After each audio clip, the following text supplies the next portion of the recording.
So, how does a nation actually write its own destiny? I mean, how do you capture all the hopes, the dreams, the very identity of a people for generations to come? Well, that's exactly what we're going to dig into today. It's a huge question, right? We're talking about defining a country's core values, setting a clear direction, basically creating a shared vision for the future. It's like building a compass that's supposed to guide every single law, every policy, every big national decision. And for Papua New Guinea, the answer to that huge question is actually written down, right there in its constitution. So that's our focus. We're going to dive into this foundational document and see how they literally embedded their guiding principles into the country's legal DNA. Okay, so think of it like this. A constitution, it isn't just a dry set of rules. Not at all. For Papua New Guinea, it's really a blueprint. A detailed plan for the exact kind of society they want to build. It's a powerful statement of intent. And right at the heart of this blueprint, you'll find 5 incredibly clear and powerful national goals. Now, these aren't just, suggestions. They're called directive principles, which means they're meant to actively guide the nation. So let's dive in and see what they are. And here they are. These are the 5 core principles, taken straight from the Constitution itself. These 5 points, they are the absolute foundation of everything we're talking about. So let's break them down one by one. All right, first up, we're going to look at a couple of goals that are, at their core, all about people. They really focus on the individual and how every single citizen fits into the nation as a whole. So, let's kick things off with goal number 1. The very first goal is called integral human development. And honestly, it sets the tone for everything else. It's number 1 for a reason. And the word that really jumps out here is integral. This tells you it's not just about, say, economic growth. No, this is a commitment to developing every single person in every aspect of their lives, spiritually, physically, intellectually, the whole package. The goal is for everyone to be able to reach their full potential. And that leads us perfectly into the second goal, which really builds right on top of the first.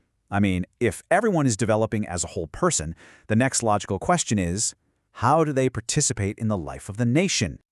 And this is the answer: equality and participation. This goal is basically a declaration that all citizens should have a real opportunity to take part in and also benefit from the country's development. It's all about making sure everyone has a voice and a real stake in the nation's journey. Okay, so let's shift gears a little. We're moving from the individual to the nation itself. We're going to look at how the country sees its place in the world, how it stands on its own 2 feet, and manages its incredible natural wealth. And that brings us to goal number 3. So goal number 3 is national sovereignty and self-reliance. And this is such a powerful statement about identity and independence. It really hammers home the importance of Papua New Guinea making its own decisions, charting its own course, without outside interference. It's all about building a strong, independent, and self-sufficient nation. So, what does a self-reliant nation absolutely need to protect? Well, its greatest assets, of course. And that brings us right to number 4. This one is all about natural resources and the environment. And it's basically a pledge to conserve and use the country's incredible natural resources for the collective benefit of everyone. Not just for today, but for future generations too. It's really about sustainable stewardship long before that became a buzzword. All right, now for the final principle. And this one is really unique. It gets right to the cultural heart of the nation's identity. It's simply called Papua New Guinean Ways, and I just love the power in that simplicity. It's a constitutional commitment to achieve progress and development, but to do it primarily by using Papua New Guinean ways. That means valuing and preserving the nation's incredibly rich and diverse cultural heritage, its traditional wisdom, and that strong community spirit.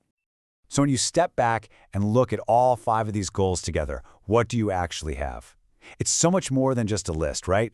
What you get is a complete, holistic vision for a nation. Let's just look at them all together one more time. You've got integral human development, equality and participation, national sovereignty and self-reliance, natural resources and the environment, and Papua New Guinean ways. You see how they all connect? From the individual's growth to national independence, from protecting the land to celebrating culture, each goal supports the others. It creates this powerful, unified blueprint we talked about. And really, that's the key takeaway. These 5 principles aren't just words on a page. They are the fundamental code, the very DNA that's intended to guide the development and define the character of Papua New Guinea for generations to come. It really leaves you with a fascinating question to chew on, doesn't it? If you had to boil it down to just 5 principles, what would they be? What 5 core ideas would you choose to guide your own community, or maybe your workplace, or even just your family into the future?